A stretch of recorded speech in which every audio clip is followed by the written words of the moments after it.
Welcome to join Indian air force classes friends. स्वागत है इस वीडियो में। आज मैं डिस्कस करने वाला हूँ आपके साथ इंडियन नेवी कोस्ट गार्ड के कुछ महत्वपूर्ण क्वेश्चन के बारे में। फ्रेंड्स, यदि नए हो तो चैनल को जरूर सब्सक्राइब करिएगा, बेल आइकन को क्लिक करिएगा। जैसे मैं वीडियो अपलोड करूँ तो सबसे पहले आप तक पहुँचे और आप उस वीडियो को मिस ना कर सके। ठीक है फ्रेंड्स, तो फर्स्ट क्वेश्चन है आपका आज का, भारत में प्रति एकड़ कम उत्पादन का क्या कारण है? ऑप्शन नंबर ए है प्राकृतिक कारणों से फल खराब हो जाना। ऑप्शन नंबर बी है कृषि की तकनीकी एवं कृषि प्रणाली पिछड़ी होना। ऑप्शन नंबर सी है भूमि का कम उर्वर होना। ऑप्शन नंबर डी है मौसम का प्रतिकूल होना। ठीक है, तो प्रति एकड़ कम उत्पादन का क्या कारण है? तो इसका करेक्ट आंसर है कृषि की तकनीकी एवं कृषि प्रणाली पिछड़ी होना। ठीक है फ्रेंड्स, ऑप्शन नंबर 20 का करेक्ट आंसर हो जाएगा। ठीक है, आई होप आपको समझ में भी आ गया होगा। कृषि की तकनीकी एवं कृषि प्रणाली पिछड़ी होना। नेक्स्ट क्वेश्चन है आपका, भारतीय नस्ल की कौन सी भैंस सर्वाधिक दूध देती है? ऑप्शन नंबर ए है साहीवाल। ऑप्शन नंबर बी है मुर्रा। ऑप्शन नंबर सी है जर्सी। ऑप्शन नंबर डी है थारपारकर। ठीक है, तो कौन सी भैंस जो होती है वो सबसे ज़्यादा दूध देती है? तो इसका करेक्ट आंसर है मुर्रा।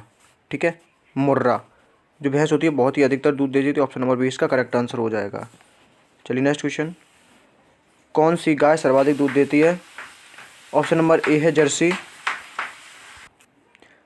फर्स्ट ऑप्शन है आपका जर्सी। सेकंड ऑप्शन है लाल सिंधी। ऑप्शन नंबर सी है साहीवाल। ऑप्शन नंबर डी है होल्स्टीन। तो कौन सी गाय सर्वाधिक दूध देती है? अभी मैंने भैंस के बारे में बताया था मुर्रा, अब है गाय। कौन सी गाय देती है अधिक दूध? तो इसका करेक्ट आंसर है ऑप्शन नंबर ए जर्सी गाय। ठीक है, जर्सी गाय बहुत सारा दूध देती है, सब सर्वाधिक दूध देती है सभी गायों में से। जितनी भी नस्ल हैं उन नस्लों में सबसे ज़्यादा जो दूध देती है वो देती है जर्सी गाय। ठीक है फ्रेंड्स, चलिए नेक्स्ट क्वेश्चन है आपका, क्वेश्चन नंबर 4, ऑपरेशन फ्लड का मुख्य उद्देश्य क्या है? ऑप्शन नंबर ए कृषि सुविधा विस्तार। ऑप्शन नंबर बी है बाढ़ नियंत्रण। ऑप्शन नंबर सी है दुग्ध विकास। ऑप्शन नंबर डी है मछली पालन। ठीक है, तो ऑपरेशन फ्लड का मुख्य उद्देश्य क्या है? तो इसका करेक्ट आंसर है आपका ऑप्शन नंबर सी दुग्ध विकास। ठीक है फ्रेंड्स, ऑप्शन नंबर सी इसका करेक्ट आंसर हो जाएगा। नेक्स्ट क्वेश्चन है आपका, कुक्कुट की सबसे उक्त एवं सुविख्यात किस्म कौन सी है? ऑप्शन नंबर ए है New Hampshire. Option number B है white Cornish. Option number C है black giant. Option number D है व्हाइट लेगहॉर्न। ठीक है, तो इसका करेक्ट आंसर क्या है कि कुक्कुट की सबसे उक्त एवं सुविख्यात किस्म कौन सी है? तो इसका करेक्ट आंसर है व्हाइट लेगहॉर्न। ठीक है फ्रेंड्स, ऑप्शन नंबर डी इसका करेक्ट आंसर हो जाएगा। चलिए नेक्स्ट क्वेश्चन है आपका, क्वेश्चन नंबर 6, निम्नलिखित में से कौन सा भारत के सकल घरेलू उत्पाद में सर्वाधिक अंशदान करता है? ऑप्शन नंबर ए है कृषि एवं संबंध क्रियाएं। ऑप्शन नंबर बी है विनिर्माण उद्योग। ऑप्शन नंबर सी है विद्युत गैस और जल। ऑप्शन नंबर डी है सेवाएं। ठीक है, तो कौन सा भारत के सकल सकल घरेलू उत्पाद में सर्वाधिक अंशदान करता है? तो इसका करेक्ट आंसर है फ्रेंड्स ऑप्शन नंबर डी सेवाएं। ठीक है फ्रेंड्स, सेवाएं, ऑप्शन नंबर डी इसका करेक्ट आंसर हो जाएगा। चलिए नेक्स्ट क्वेश्चन है आपका, नेक्स्ट क्वेश्चन क्या कह रहा है कि भारत में सेवा क्षेत्र में सम्मिलित है? ऑप्शन नंबर ए है खनन व उत्खनन। ऑप्शन नंबर बी है परिवहन और संचार। ऑप्शन नंबर सी है होटल। ऑप्शन नंबर डी है वानिकी एवं मत्स्यिकी। तो डायरेक्ट मैं इसका आंसर बता देता हूँ आपको। इसका करेक्ट आंसर है ऑप्शन नंबर बी सेकंड और थर्ड। ठीक है, सेकंड और थर्ड जो है सेवा क्षेत्र में सम्मिलित हैं, परिवहन और संचार और होटल। ठीक है, तो इसका करेक्ट आंसर है ऑप्शन नंबर बी इसका करेक्ट आंसर हो जाएगा। चलिए नेक्स्ट क्वेश्चन है आपका, भारत में राष्ट्रीय आय का प्राक्कलन किया जाता है? ऑप्शन नंबर ए है योजना आयोग द्वारा। ऑप्शन नंबर बी है केंद्रीय सांख्यिकी संगठन द्वारा। ऑप्शन नंबर सी है भारतीय सांख्यिकी संस्थान द्वारा। ऑप्शन नंबर डी है राष्ट्रीय प्रतिदर्श सर्वेक्षण संगठन द्वारा। तो भारत में राष्ट्रीय आय का प्राक्कलन किया जाता है, तो इसका करेक्ट आंसर है ऑप्शन नंबर बी केंद्रीय सांख्यिकी संगठन द्वारा। ठीक है, केंद्रीय सांख्यिकी संगठन द्वारा, ऑप्शन नंबर बी इसका करेक्ट आंसर हो जाएगा। चलिए नेक्स्ट क्वेश्चन है आपका, क्वेश्चन नंबर 9, भारत में हिंदू समृद्धि दर निम्नलिखित में से किसके संबंधित है? ऑप्शन नंबर ए है आपका जन्म दर से। ऑप्शन नंबर बी है जनसंख्या से। ऑप्शन नंबर सी है प्रति व्यक्ति आय से। ऑप्शन नंबर डी है राष्ट्रीय आय से। ठीक है, तो भारत में हिंदू समृद्धि दर निम्नलिखित में से किससे संबंधित है? तो इसका करेक्ट आंसर है ऑप्शन नंबर डी राष्ट्रीय आय से। ठीक है, राष्ट्रीय आय से, तो डी इसका करेक्ट आंसर हो जाएगा। चलिए नेक्स्ट क्वेश्चन है आपका, निम्नलिखित में से किसने मानव विकास सूचकांक की संकल्पना को विकसित किया है? ऑप्शन नंबर ए है Amartya Sen. Option number B है AS Kadar. Option number C है एल्बो मेडल। ऑप्शन नंबर डी है महबूब उल हक। तो किसने मानव विकास सूचकांक की संकल्पना को विकसित किया है? तो इसका करेक्ट आंसर है ऑप्शन नंबर डी महबूब उल हक ने। ठीक है फ्रेंड्स, ऑप्शन नंबर डी इसका करेक्ट आंसर हो जाएगा। चलिए नेक्स्ट क्वेश्चन है आपका, जैसे जैसे अर्थव्यवस्था का विकास होता है वैसे वैसे जीडीपी में तृतीय क्षेत्र का अंश है। ऑप्शन नंबर ए घटता है, ऑप्शन नंबर बी घटता है फिर बढ़ता है, ऑप्शन नंबर सी है बढ़ता है, ऑप्शन नंबर डी है स्थिर रहता है। तो जैसे जैसे आपका अर्थव्यवस्था का विकास होता है वैसे वैसे जीडीपी में तृतीय क्षेत्र का अंशदान क्या घटता है, बढ़ता है, घटता घटता बढ़ता है, दोनों है। ठीक है, तो मैं इसका करेक्ट आंसर बताऊंगा आपको। ऑप्शन नंबर सी है घट बढ़ता है। ठीक है फ्रेंड्स, ऑप्शन नंबर सी है बढ़ता है। चलिए नेक्स्ट क्वेश्चन है आपका, भारत में नियोजित अर्थव्यवस्था आधारित है। ऑप्शन नंबर ए है गांधीवादी व्यवस्था पर, ऑप्शन नंबर बी है समाजवादी व्यवस्था पर, ऑप्शन नंबर सी है पूंजीवादी व्यवस्था पर, ऑप्शन नंबर डी है मिश्रित अर्थव्यवस्था पर। ठीक है, तो भारत में नियोजित अर्थव्यवस्था आधारित है, तो इसका correct answer friends option number D मिश्रित अर्थव्यवस्था पर। ठीक है, नियोजित अर्थव्यवस्था आधारित है मिश्रित अर्थव्यवस्था पर, तो ऑप्शन नंबर डी इसका करेक्ट आंसर हो जाएगा। ठीक है, चलिए नेक्स्ट क्वेश्चन है आपका, निम्नलिखित में से कौन मानवीय विकास सूचकांक का तत्व नहीं है। ऑप्शन नंबर ए है उपभोग व्यय, ऑप्शन नंबर बी है शिशु मृत्यु दर, ऑप्शन नंबर सी है वयस्क साक्षरता दर, ऑप्शन नंबर डी है स्वास्थ्य। ठीक है, तो कौन मानवीय विकास सूचकांक का तत्व नहीं है, तो इसका करेक्ट आंसर है ऑप्शन नंबर बी शिशु मृत्यु दर। ठीक है, शिशु मृत्यु दर जो है वो आपका मानवीय विकास सूचकांक का तत्व नहीं है, तो ऑप्शन नंबर बी इसका करेक्ट आंसर हो जाएगा।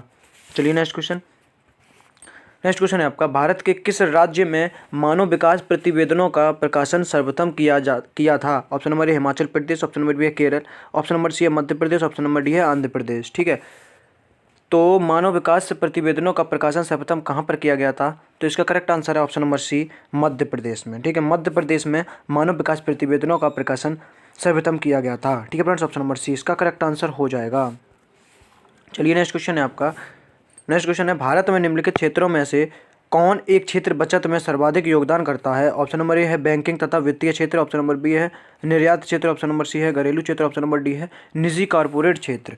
ठीक है, तो भारत में निम्नलिखित क्षेत्रों में से कौन एक क्षेत्र बचत में सर्वाधिक योगदान करता है, तो इसका करेक्ट आंसर है आपका ऑप्शन नंबर सी घरेलू क्षेत्र। ठीक है, घरेलू क्षेत्र, ऑप्शन नंबर सी इसका करेक्ट आंसर हो जाएगा।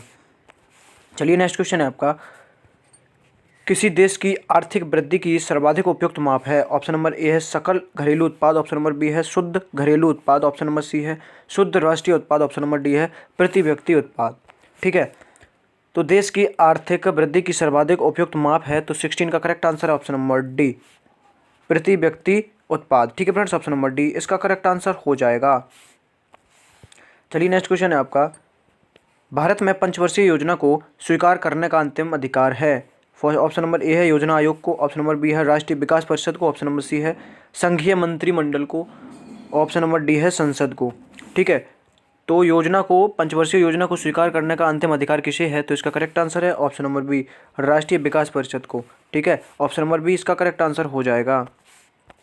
चलिए नेक्स्ट क्वेश्चन है आपका, क्वेश्चन नंबर 18, उद्योगों के विकास एवं औद्योगिकरण की रणनीति किस योजना का अंग थी। ऑप्शन नंबर ए है चतुर्थ, ऑप्शन नंबर बी है द्वितीय, ऑप्शन नंबर सी है तृतीय, ऑप्शन नंबर डी है सातवीं।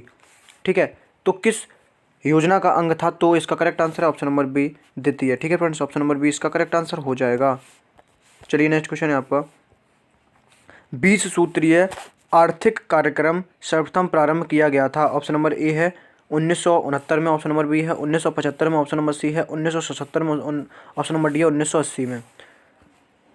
तो 20 सूत्रीय आर्थिक कार्यक्रम कब प्रारंभ किया गया था, तो इसका करेक्ट आंसर है ऑप्शन नंबर बी 1975 में। ठीक है फ्रेंड्स, ऑप्शन नंबर बी इसका करेक्ट आंसर हो जाएगा। चलिए नेक्स्ट क्वेश्चन है आपका, किस वर्ष योजना अवकाश नहीं रहा, किस वर्ष योजना अवकाश नहीं रहा है, तो इसका करेक्ट आंसर मैं डायरेक्ट बता देता हूँ, 1965 से 1966 तक योजना अवकाश नहीं रहा है। ठीक है फ्रेंड्स, ऑप्शन नंबर ए इसका करेक्ट आंसर हो जाएगा।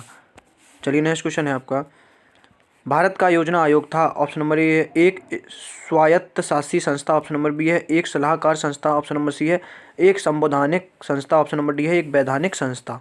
ठीक है, तो इसका करेक्ट आंसर हो जाएगा आपका ऑप्शन नंबर बी एक सलाहकार संस्था। ठीक है फ्रेंड्स, ऑप्शन नंबर बी इसका करेक्ट आंसर हो जाएगा। चलिए नेक्स्ट क्वेश्चन है आपका, योजना में कोर सेक्टर का तात्पर्य है। ऑप्शन नंबर ए है कृषि, ऑप्शन नंबर बी रक्षा, ऑप्शन नंबर सी है लोहा एवं इस्पात उद्योग, ऑप्शन नंबर डी है चयनित आधारभूत उद्योग। ठीक है, तो इसका करेक्ट आंसर हो जाएगा ऑप्शन नंबर डी चयनित आधारभूत उद्योग। ठीक है फ्रेंड्स, ऑप्शन नंबर डी इसका करेक्ट आंसर हो जाएगा। चलिए नेक्स्ट क्वेश्चन, आपको आई होप वीडियो पसंद आ रही होगी और लाइक जरूर करिएगा। क्वेश्चन नंबर है 24, भारत में योजना का प्रारंभ वास्तव में द्वितीय पंचवर्षीय योजना से हुआ। भारतीय योजना के वास्तुकार कौन थे? ऑप्शन नंबर ए है Jawaharlal Nehru, option number B है Morarji Desai, option number C है C D. Deshmukh, option number D है पी.सी. महालनोबिस। ठीक है, तो 24 का करेक्ट आंसर है आपका option number D, P C. Mahalanobis. ठीक है, इसका करेक्ट आंसर हो जाएगा। ठीक है, चलिए नेक्स्ट क्वेश्चन है आपका, शहरी क्षेत्र गरीबी रेखा से निम्नलिखित से औसतन कम कैलोरी प्रतिदिन प्रति व्यक्ति का मानक भारतीय योजना आयोग द्वारा निर्धारित किया गया था। तो कितना अमाउंट जो है वो भारतीय योजना आयोग द्वारा निर्धारित किया गया था? तो इसका करेक्ट आंसर है आपका ऑप्शन नंबर ए, 2100। ठीक है, 2100 अमाउंट जो है निर्धारित किया गया था। चलिए नेक्स्ट क्वेश्चन है आपका, योजना आयोग की जुलाई 2013 में जारी रिपोर्ट के अनुसार गरीबी रेखा से नीचे के लोगों का अधिकतम प्रतिशत था। ऑप्शन नंबर ए छत्तीसगढ़ में, option number B Madhya Pradesh में, ऑप्शन नंबर सी है उड़ीसा में, ऑप्शन नंबर डी है उत्तर प्रदेश में। तो गरीबी रेखा से नीचे के लोगों का अधिकतम प्रतिशत किस राज्य में था? तो इसका करेक्ट आंसर है ऑप्शन नंबर ए छत्तीसगढ़ में। ठीक है, ए ऑप्शन इसका करेक्ट आंसर हो जाएगा, छत्तीसगढ़ में गरीबी रेखा से नीचे लोगों का प्रतिशत सबसे अधिक था।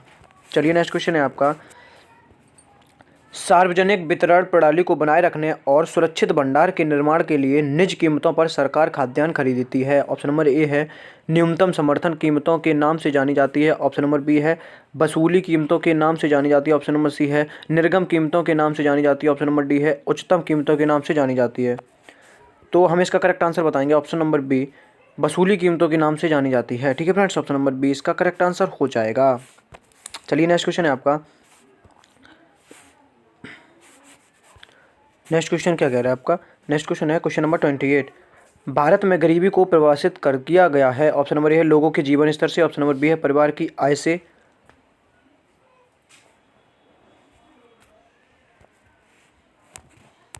ऑप्शन नंबर सी आपका कैलोरी प्राप्ति से, ऑप्शन नंबर डी है परिवार के सदस्यों की संख्या से।